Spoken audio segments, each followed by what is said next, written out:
Hey everyone, this is Kfir from DSM Tool, and if you want to learn about eBay dropshipping in 2020, subscribe to our channel, the DSM Tool channel. Like that video, comment with any question that you have. Today, I decided to do something that I was very worried about doing for at least a year now. The reason that you can already see in the title of this video what I'm going to talk about, but the reason that I was worried about talking about this subject was because what I'm going to say now is going to go against a lot of things that are being said online these days regarding eBay dropshipping. The thing is that because I've been to the industry of eBay dropshipping in the past 4 years, I've witnessed the events that caused this emerge of the concept, the myth that is called non-API. And I think that it's about time to bust it. And that's what I decided to do. So I hope I won't get anyone angry. That's not the purpose of this video. The purpose of this video is to share from my knowledge and my experience. And I invite anyone who disagree with me to comment on this video, to talk to me, to open this discussion. I'm willing to go on any YouTube channel and discuss anything that you would like to talk about the subject of using software for eBay dropshipping and legitimately working with eBay doing dropshipping in 2020. All right, let's start with the big problem. The big problem is called Section 9, Clause 9.7 in the eBay API for Developers Agreement. eBay Terms of Service for Development. It clearly says that the software for eBay dropshipping is not allowed to engage or promote arbitrage activities, meaning it's not allowed to reprice, automate ordering, automate tracking number information, updating from retailers or competitors of the website ebay.com onto eBay. There is another policy of eBay which is not for developers, not for software companies like DSM Tool, but it's for you, the sellers. It's called the eBay dropshipping policy. And that also states that you're not allowed to dropship from other marketplaces or from other retailers onto eBay. Now, in order to understand what is non-API and how and whether you should use a software or not use a software this year in 2020 when you're dropshipping on eBay, you first need to understand what is API. API is a connection that developers use that in order for their software to talk with another software. So if this is DSM Tool and here is eBay, they would use the technology that is called API to talk to each other and to connect to each other. It means that for us developers, so how it works, you open a developer account. You can go and do it yourself at developers.ebay.com. It's pretty simple. And the way that eBay manages this connection is by giving every developer a bucket, an amount of credits that they can use. Let's think about it like the eBay selling limits, that you're only allowed to list that much product. So as developers, we're only allowed to take this much of actions in the stores that are connected to our software. And every brand new developer account has 5,000 credits that they can use in order to connect their software. And you can have 1,000 stores connected to your software, and you would still only be able to take 5,000 actions. What actions would you want to take with your software? So here are examples of actions that would require a credit from your bucket of 5,000 credits. If you want to change the price of a product, or you want to set a product out of stock, or you want to add another product to the store, basically any action that you might be familiar with that you have to do manually when you're doing manual dropshipping, or if you're using a non-API software that it does for you using a file exchange. And never mind, the point is that you understand now what software and software companies like ours need to do with that bucket of API. It's called API calls, with the amount of API calls that we get every time that we want to take an action on your store. Now, that 5,000 credits is not enough for any software company to grow. I mean, DSM Tool had thousands and thousands, has still thousands and thousands of stores that is connected to the software, and to take only 5,000 actions, it's just not enough. So you can go as a software developer or as a software company through a process that is very similar to asking to raise your eBay limits when you reach the limits of of selling limits. So you can do exactly the same thing. You go through a process. They ask you all kind of questions. I'm sorry if you hear barking. That's my dog outside of the door. We're all at home these days, you know. If you will bark too hard, I will pause the video. Anyway, um, so you go through this process, and if you pass the process, and part of this process is to agree to the terms of service and be compatible with the terms of service, then you get an increase, and your bucket becomes from 5,000 calls that you can make to eBay to 1.5 million daily calls that you can make. Now, with 1.5 million calls in my bucket, obviously, as a software developer, I can support many stores that are connected to my software, right? So how did this non-API thing started at all? During 2018, another software, a great software, I think they have an amazing team. I'm in great relations with them. I'm not trying to say anything bad about them. A software called SkewGrid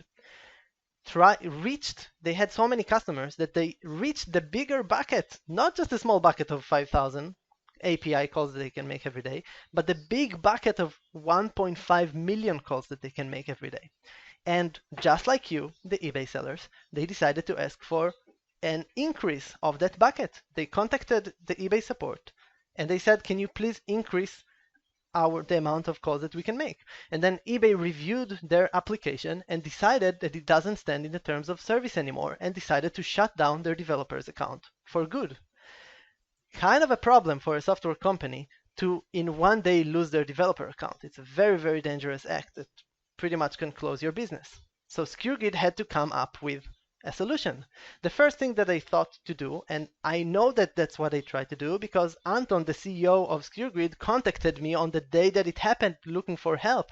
I was trying. I'm happy to help anyone that contacts me, but I was not able to. So what they decided first to do is to ask the users to open their own developer's account. Remember, we have the 1.5 million API calls bucket, and we have the small 5,000 bucket. So I guess that the thought behind it was that if every SkewGrid user would have 5,000 calls and they would connect their own developer account to the software, we would have the ability to support all of these accounts.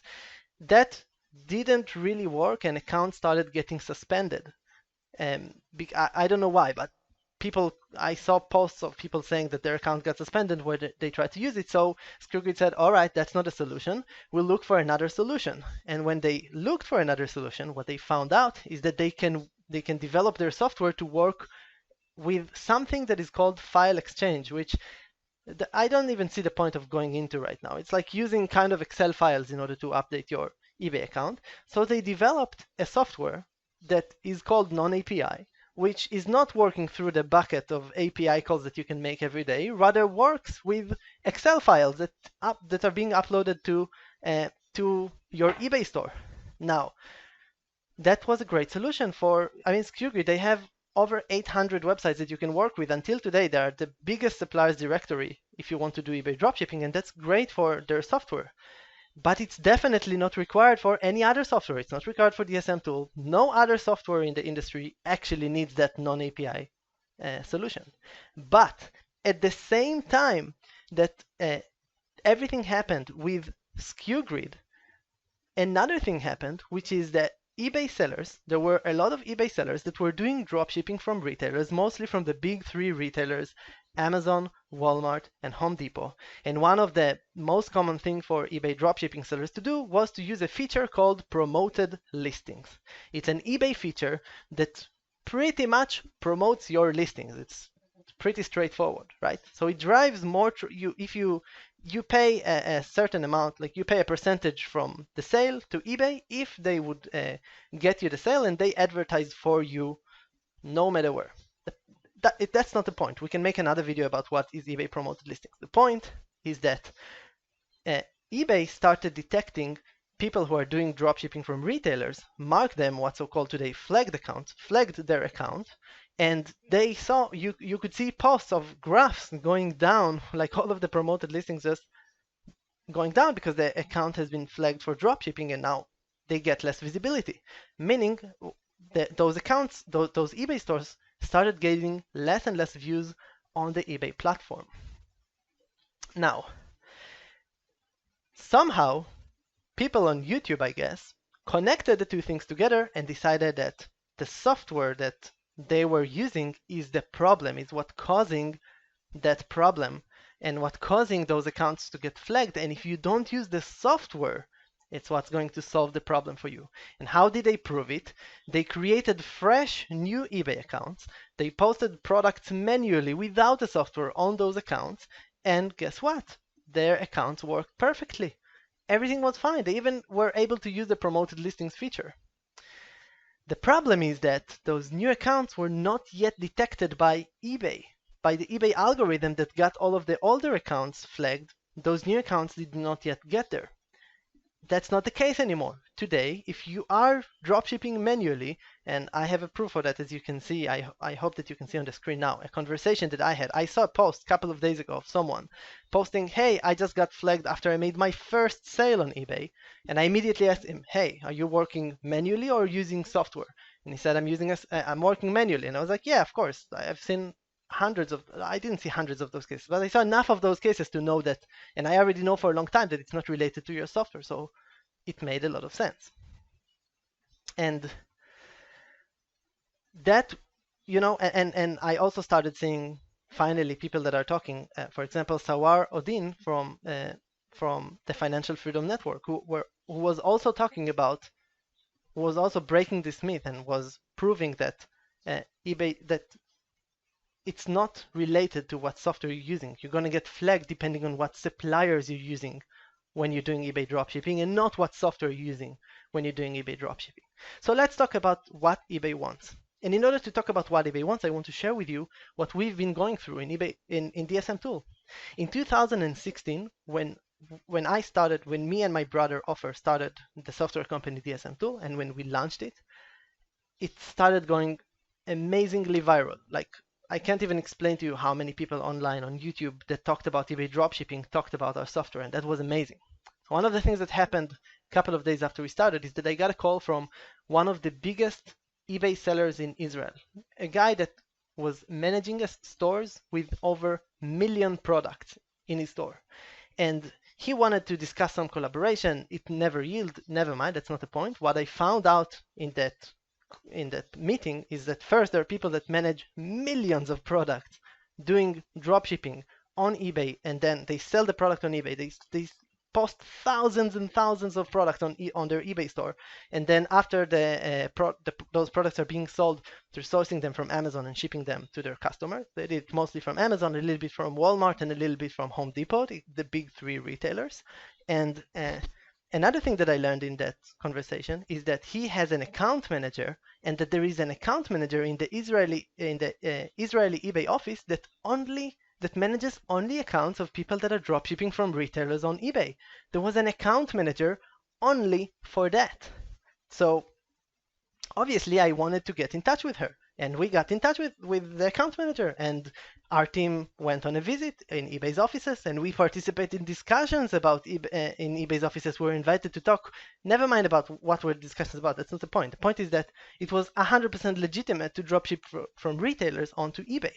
And in 2019, when they released, in 2018 already, when they released the changes for the developers accounts, but in 2019, when they released the new policy for sellers, that was like a hit in the gut for us. We were at our peak. We had 1 million people on our website on a monthly base, and it was insane. People, like, my job was not to bust myths of non-API stuff. It was to make sure that the people that are joining DSM Tool are able to that we're able to take the load. It was much more product oriented and much less marketing oriented, like I'm doing today.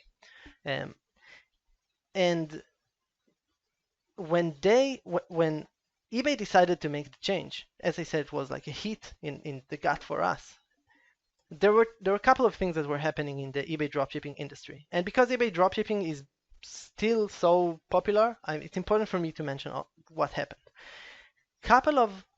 So first, the non-API myth started, and today you can use a non-API software if you want. I will not stop people that still claim that non-API is the way to go. If that's what you think, that go for it.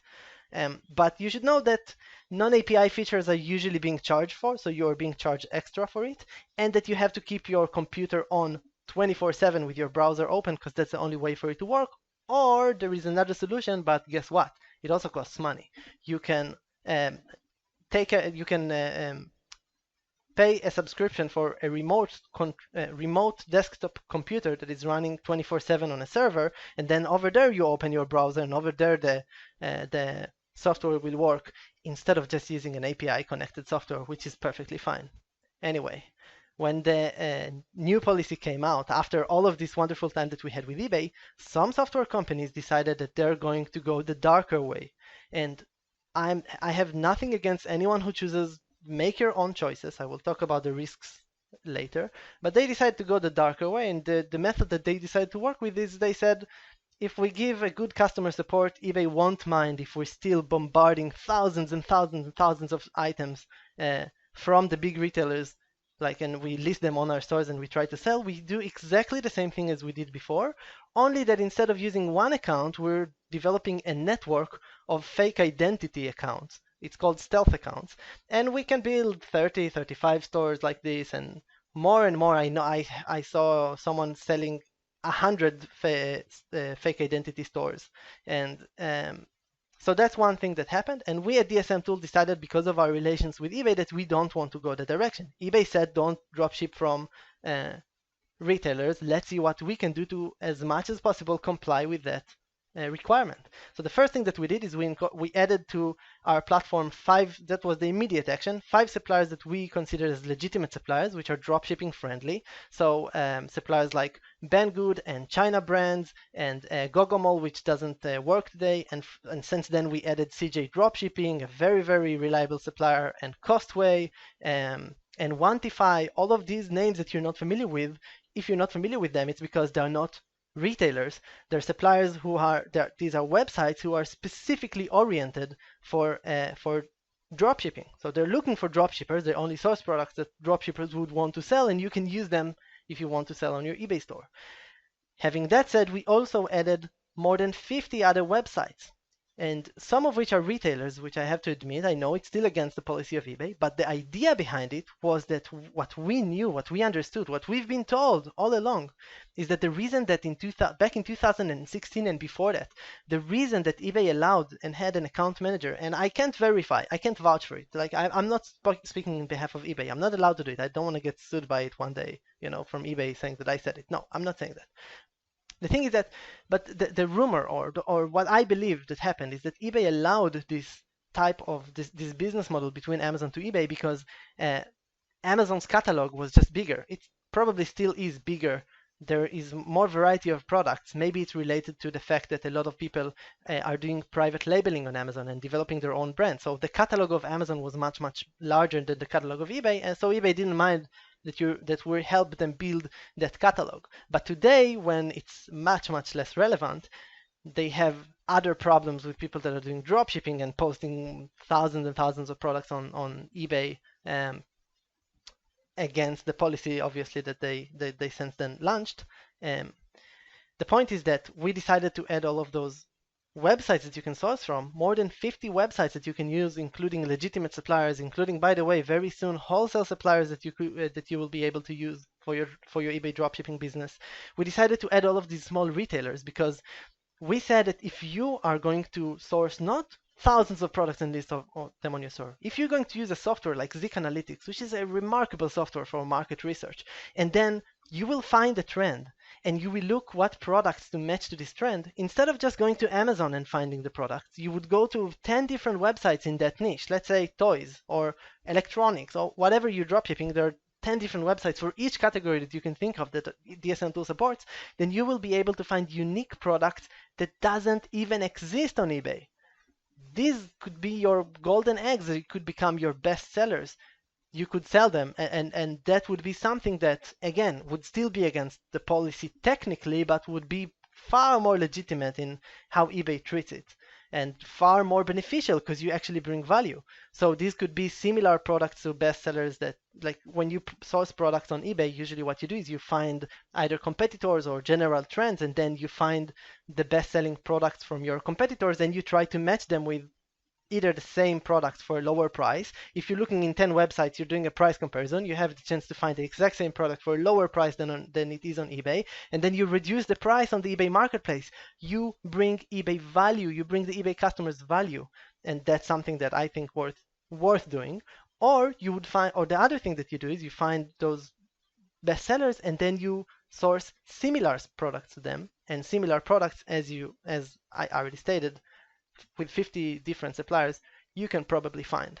So that's it. I hope that helped busting that myth of non-API software and whether you should or shouldn't use it.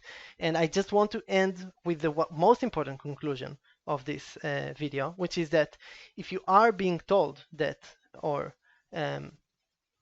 if you, okay, here is the thing. I think that you should take a conscious decision which path do you want to go, because eBay dropshipping from retailers in 2020 is probably the best way to get started if you have no experience in digital marketing, if you're only looking into e-commerce and you're considering if you should start your own business. It's the easiest way. It's the lowest risk in terms of how much money you need in order to get started. It's super easy to operate. You have software like DSM Tool that automates so much of your working process. The problem of eBay dropshipping is that it's very, very hard to scale it. I don't want to say you're not going to become a millionaire out of it. The only way to scale it is to go the illegal path, to go the darker, as I said, fake identity, stealth account path. If you want to do that, I'm not going to be the one to stop you, but I don't think that this is the best alternative that you got. I think that once you have gained the experience in eBay dropshipping and you've made your profits, then you would feel more comfortable moving to creating another income channel. So for example, maybe start dropshipping on Amazon, maybe start a Shopify store, maybe create a YouTube channel and monetize that. Use affiliate marketing, write your own blog. There's so many ways that you can expand your business, which would not be the darker way. But again, I'm not telling anyone, I'm not advising you to choose either way. I'm just saying that that you should remember that these are two paths that you can take, and both of them are going to be very hard. Don't believe anyone that tells you that it's going to take 2 hours of your day to run 30 fake identity stores, because what you have to deal with is accounts that are being closed and reopening accounts, and never mind, trust me, there is a lot of work there as well. So either way, you're going to have a lot of work, but it's up to you to choose which path do you want to take when you're doing eBay dropshipping in 2020. I wish you good luck, and I hope that you liked that video. I would love to hear what you have to say about this subject. It's a hot topic in the world of dropshipping, whether you should use or not use the software. And I hope that this helped you to figure it out a little bit. Until the next video. Bye bye.